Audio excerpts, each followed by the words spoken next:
Hey, I'm Simeon. Out of every planet we've ever found beyond our solar system, only 45 could possibly support life. Scientists just published the list of which ones they are.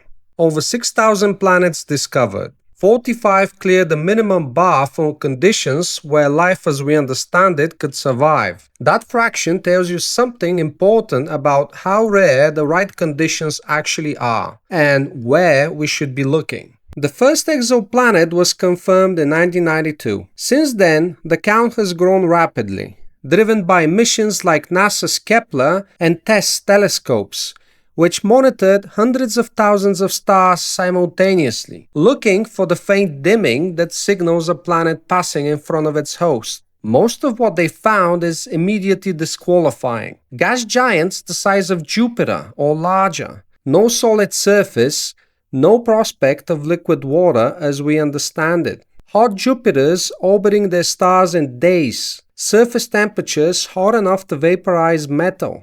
Ice worlds drifting in the frozen outer reaches of their systems, too far from any star to maintain liquid water. Planets orbiting stars so unstable they regularly blast their surfaces with lethal radiation. The two filters that eliminate most candidates are composition and location. A planet needs to be rocky, small enough that gravity hasn't pulled in a crushing envelope of gas, and it needs to orbit within the habitable zone.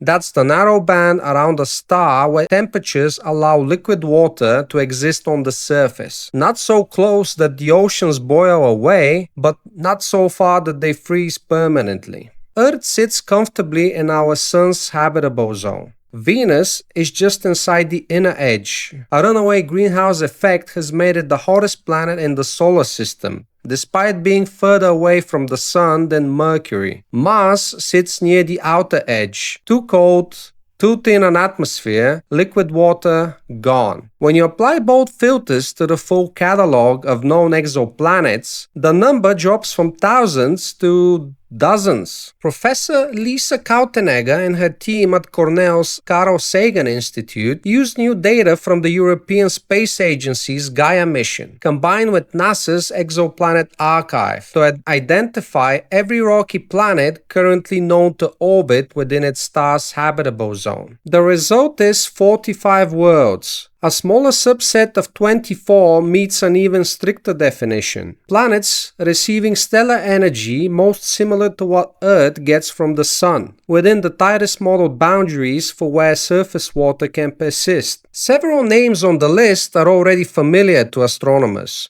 The TRAPPIST-1 system, which is 40 light-years away, contains 7 Earth-sized planets, 4 of which, TRAPPIST-1D, E, F, and G, fall within the habitable zone. JWST has already begun studying their atmospheres. No confirmed biosignatures yet, but the observations are ongoing. Proxima Centauri b is the closest candidate to Earth at 4.2 light-years, orbiting the nearest star to our Sun. Its host star is a red dwarf that periodically flares with intense radiation, which complicates the habitability picture. Whether it retains a protective atmosphere remains unknown. These are not confirmed habitable worlds. They are the places where the conditions for life are least obviously ruled out. The distinction here matters. Previous attempts to identify potentially habitable planets used less precise stellar data, making it difficult to accurately calculate habitable zone boundaries for different star types. The Gaia mission changed that. Its high-precision measurements of stellar properties allowed Kautenegger's team to pin down habitable zone boundaries more accurately than before, which is why this catalogue is more reliable than earlier versions. The list is also designed as a practical observing guide. Each of the 45 planets has been ranked for how feasibly current and future telescopes can study them. Some are transiting planets. They pass in front of their stars from Earth's perspective, allowing JWST to filter starlight through their atmospheres and look for chemical signatures. Others are candidates for direct imaging,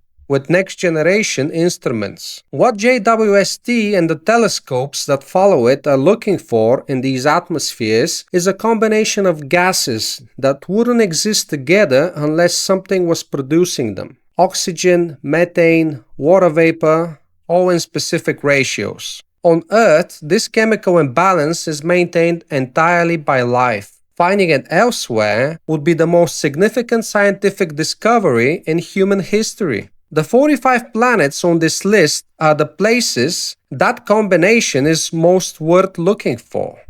The researchers explicitly reference the film Project Hail Mary, the Ryan Gosling adaptation of Andy Weir's novel, in describing their work. In the story, a lone astronaut travels to a distant star system in a desperate attempt to save Earth from extinction, encountering alien life along the way. Professor Kautenegger put it directly: if we ever built a spacecraft capable of reaching another star system in search of life, this catalogue is the itinerary. The closest of the 45 candidates is Proxima Centauri b at 4.2 light-years. Apollo 10 remains the fastest vehicle ever piloted by humans, reaching about 25,000 miles per hour. At that speed, reaching Proxima Centauri b would take roughly 114,000 years.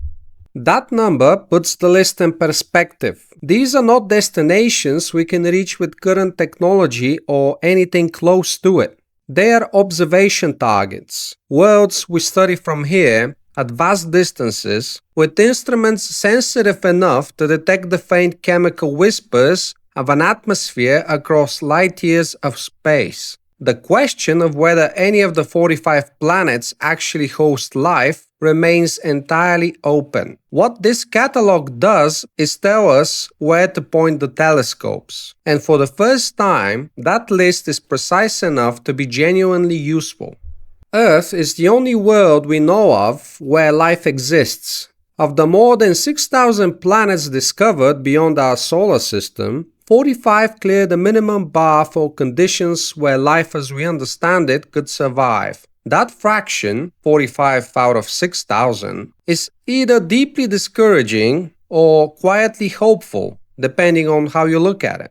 It confirms that the right conditions are rare. It also confirms that they exist elsewhere. JWST is already observing several of these worlds. The extremely large telescope, currently under construction in Chile, will be capable of directly imaging nearby exoplanet atmospheres when it comes online. The Nancy Grace Roman Space Telescope launches in 2027. The search is no longer theoretical. The targets are identified. The instruments exist or are being built at the moment. Whether one of those 45 worlds has something worth finding is a question this generation of telescopes may actually be able to answer.